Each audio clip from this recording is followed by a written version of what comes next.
अस्सलामु अलैकुम वरहमतुल्लाहि वबरकातुहू। मुअज़्ज़िज़ सामीईन और नाज़रीन, उम्मीद है आप खैरियत से होंगे। क़यामत के दिन 7 किस्म के लोग ऐसे होंगे जो अल्लाह के अर्श के साए के नीचे होंगे, जबकि उस वक्त किसी चीज़ का साया मौजूद नहीं होगा। हज़रत अबू हुरैरा रज़ियल्लाहु ताला अन्हु से रिवायत है कि रसूलुल्लाह सल्लल्लाहु अलैहि वसल्लम फरमाया 7 किस्म के लोग ऐसे हैं जो अल्लाह के अर्श के साए के नीचे रहेंगे।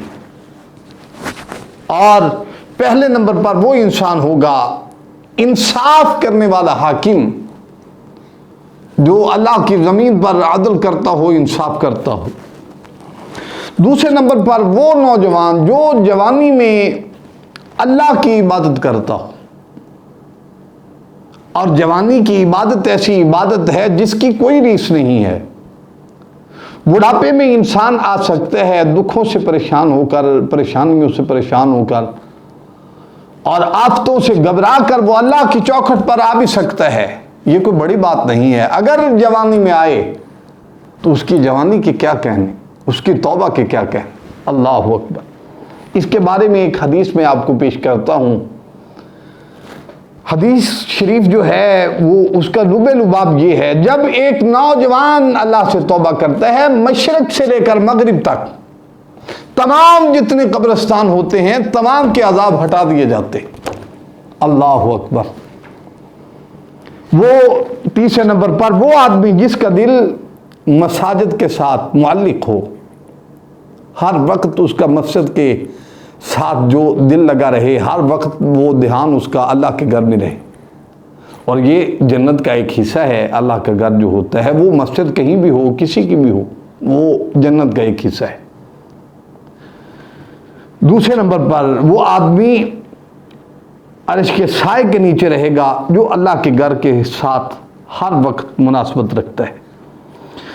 चौथे नंबर पर वो आदमी जिनकी आपस में मोहब्बत हो। मैं ये अर्ज कर रहा हूँ कि सूरह ज़ुमर में अल्लाह ताला ने बाकायदगी के साथ इनका जिक्र किया है। आयत तो बहुत लंबी है, मैं आपको उसका एक हिस्सा बता देता हूँ। वसीक़ल लज़ीना तक़ऊ रब्बहुम इलल जन्नति ज़ुमरा हत्ता इज़ा जाऊहा व फुतिहत अबवाबुहा व क़ाल लहुम ख़ज़नतुहा सलाम अलैकुम तिब्तुम फदख़ुलूहा ख़ालिदीन। अल्लाह ताला ने फरमाया क़यामत के दिन वो लोग इकट्ठे होंगे जो सिर्फ और सिर्फ मेरी रज़ा की खातिर, अल्लाह की रज़ा की खातिर आपस में मोहब्बत करते होंगे, अल्लाह की जो रज़ा की खातिर आपस में नाराज़गी रखते होंगे। ये इकट्ठे किए जाएंगे उस दिन भी जब वालिदैन आपके नहीं हो सकते, जब बच्चा वालिदैन का नहीं हो सकता।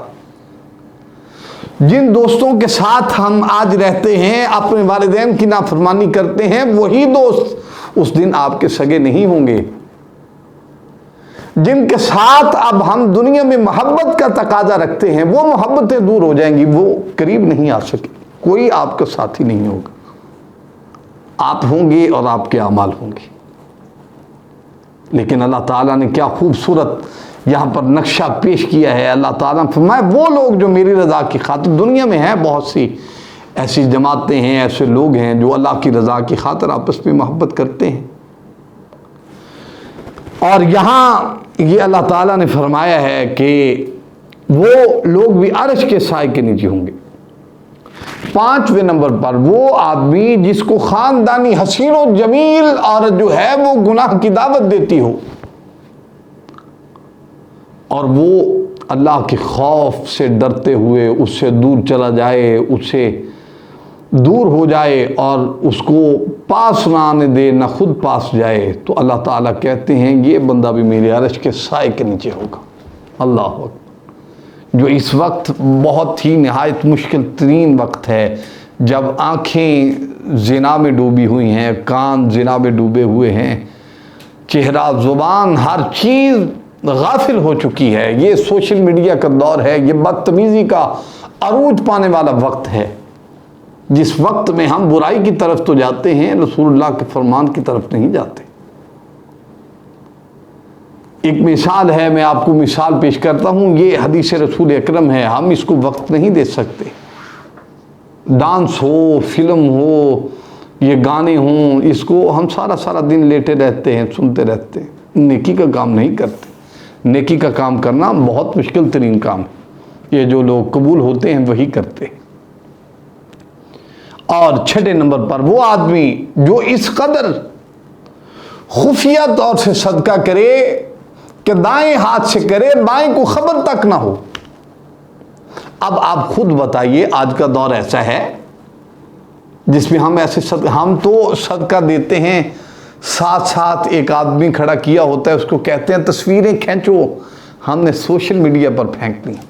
اس کی عزت نفس کو جو دنیا کے سامنے اچھالنا ہے، آپ کیسے جائیں گے اللہ کے عرش کے نیچے؟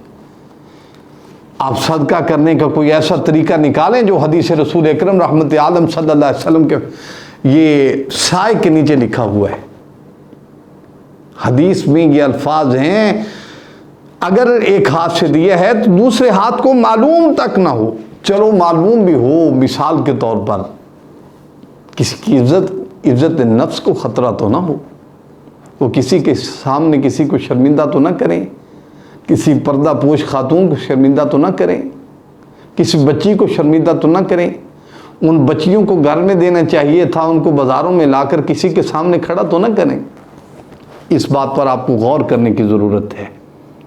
اور 7ویں نمبر پر وہ آدمی جو خلوت میں اللہ کا ذکر کرے اور اس کی آنکھوں سے آنسو بہنے لگے۔ اللہ اکبر، یہ ایسی مزیدار روایت ہے، یہ ایسی چیز ہے، انسان کا دل دہل جاتا ہے کہ ہم کس ڈگر پر جا رہے ہیں، ہم کون سی جگہ استعمال کر رہے ہیں، ہم کون سا رستہ استعمال کر رہے ہیں۔ آئیے بھائی اللہ کے رستے میں چلتے ہیں، اللہ کو یاد کرتے ہیں، اس کی چوکھٹ پہ جھکتے ہیں، سب کچھ ہی مل جائے۔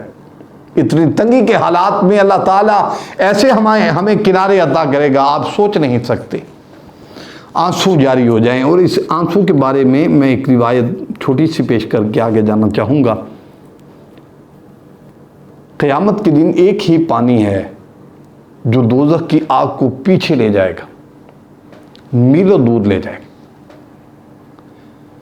جب دوزخ کی آگ بڑک بڑک کر آ رہی ہوگی، آپ کو اپنے حدیث پاک سنی ہوگی کہ 70,000 فرشتہ سنگل لگا کر، بیڑیاں لگا کر کھینچتا ہے دوزخ کو۔ وہ کہتی ہے یا اللہ جو مجھ سے وعدہ کیا ہے اس کو پورا کر دیا جائے، جو میرے حقدار ہیں وہ مجھے دے دیے جائیں۔